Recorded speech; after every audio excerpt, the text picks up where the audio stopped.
Here's the scenario. A homeowner in Texas buys a dual-fuel propane generator rated at 9,500 watts. The spec sheet says so. The sticker on the frame says so. He runs it on gasoline during a summer storm and everything works. The refrigerator and the window AC running at the same time without a hiccup, even with the sump pump cycling on and off in the background. Then propane season starts. He connects a 20-pound tank, flips the fuel selector, and pulls the cord. The engine fires up just fine, but the moment his air conditioner's compressor kicks in, the generator bogs down and trips the breaker. Nothing is broken. The engine sounds exactly the way it did on gasoline, and the load hasn't changed by a single watt. But the generator that handled everything on gas just failed on propane, and the owner has no idea why. This is one of the most common complaints in generator forums, and it catches people off guard because the answer isn't obvious. It's not a defect, it's not a bad tank or a clogged regulator. It's physics, and every dual-fuel generator on the market is subject to it. That 9,500 watts on the spec sheet? That's the gasoline number. On propane, the same machine produces roughly 8,500 watts. 1,000 watts just disappeared, and most owners don't find out until something important won't start. If you've ever tried to do generator sizing for your home and wondered why the numbers don't add up, this is usually why. The wattage on the box isn't the wattage you get on propane. The owner in that scenario usually assumes something went wrong with his unit.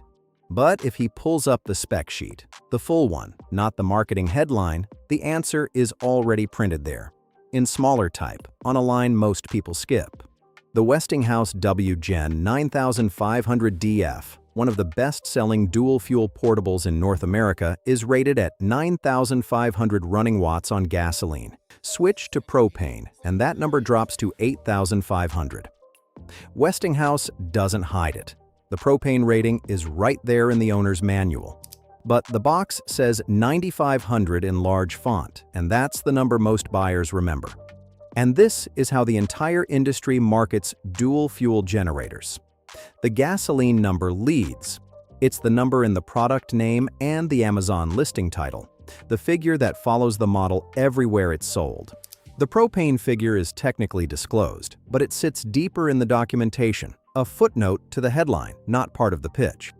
The interesting exception is Duramax. Their XP 13000EH loses only about 5% when switching fuels, which suggests the engineering choices behind the derate aren't fixed laws of nature, they're design decisions. But for the rest of the market, 10% is the number, and it's remarkably consistent. So where does that 10% go? Most people assume it comes down to energy content. Propane simply has fewer BTUs per gallon than gasoline. That's technically true, but it's not what causes the power loss. The engine doesn't burn fuel by the gallon. It meters a tiny amount into each combustion cycle based on how much air is available. The real issue is something more basic, how propane physically enters the engine. Gasoline goes in as a liquid. It's sprayed as a fine mist into the intake, and it evaporates on the way to the cylinder. Propane is different. It shows up as a gas, already evaporated before it even reaches the engine. And a gas takes up room. Think of it this way. The cylinder is trying to inhale a full breath of air on every stroke. When propane vapor flows in alongside that air, it's like trying to breathe deeply while someone is blowing into your mouth at the same time. The cylinder fills up, but some of what fills it is fuel vapor instead of oxygen. Less oxygen means the engine simply can't produce as much power per stroke. And there's a second part that's harder to see. When liquid gasoline evaporates inside the engine, that process pulls heat out of the surrounding air, the same way sweat cools your skin. Cooler air is denser, which means more oxygen fits into the cylinder. It's a free performance boost that happens automatically every time a gasoline engine runs. Propane, already a gas, doesn't evaporate inside the engine at all. So that cooling bonus never happens. Those two effects together, the vapor crowding out air and the missing cooling trick, account for nearly the entire 10% gap. It's not that propane is a weak fuel. It's that the engine was built to breathe liquid, and propane doesn't play by those rules. Here's what makes this frustrating from an engineering standpoint. Propane is actually a high-performance fuel. Its octane rating sits around 110, significantly higher than the 87 you pump at most gas stations. Higher octane means an engine can run higher compression without knocking, and higher compression means more power from every stroke. In theory, a propane-optimized engine could match or even beat gasoline. But a dual-fuel generator can't be optimized for propane because it also has to run gasoline. And gasoline at 87 octane will knock and eventually destroy an engine with compression tuned for 110.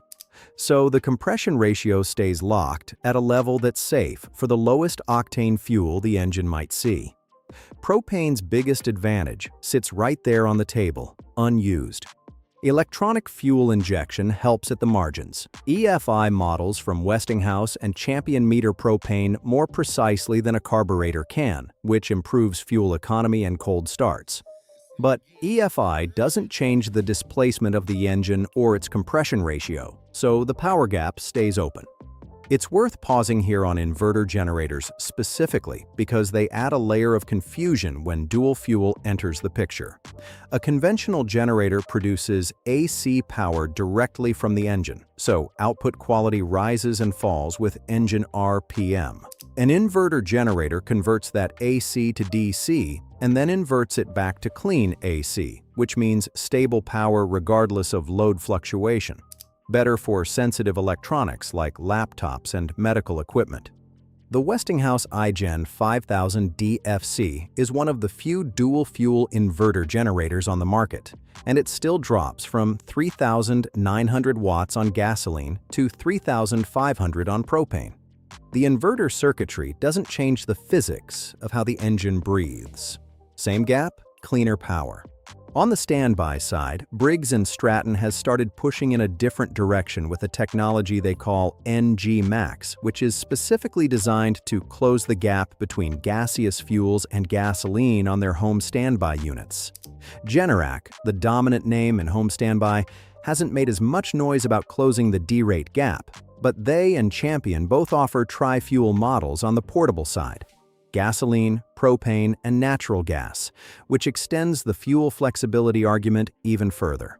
Natural gas eliminates the storage problem entirely if you have a gas line, though the power derate on natural gas is typically even steeper than on propane. Whether that kind of thinking from Briggs trickles down to the portable market remains to be seen. For now, every portable dual-fuel generator is a machine that has to serve two masters, and the compromise means it can never fully deliver for either one.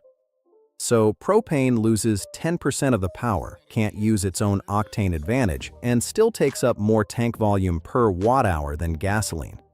Given all of that, why does anyone choose it? Because the question was never about peak watts. After Hurricane Sandy knocked out power across the Northeast for weeks, millions of people learned the same lesson at the same time. A generator is useless if you can't feed it. Gas stations lost power, supply lines collapsed, and homeowners who owned perfectly good gasoline generators sat in the dark, waiting in lines that stretched for blocks. The people who kept their lights on were the ones with a propane tank already sitting in the backyard. The same thing happened again during Hurricane Harvey in 2017, and again during Winter Storm Uri in Texas in 2021. Each time, the pattern repeated. Gasoline vanished from the supply chain within days, while propane remained available because its delivery infrastructure doesn't depend on the same electrical grid that just went down. That's the real trade. Propane doesn't go stale. You can fill a tank today and use it 5 years from now without adding a drop of stabilizer. It doesn't leave varnish in your carburetor the way gasoline does when it sits for a season. And when a major storm shuts down the local gas stations, a full propane tank in the shed is worth more than a 5-gallon jerrycan you can't refill. I think most people who buy a dual-fuel generator are really buying an insurance policy.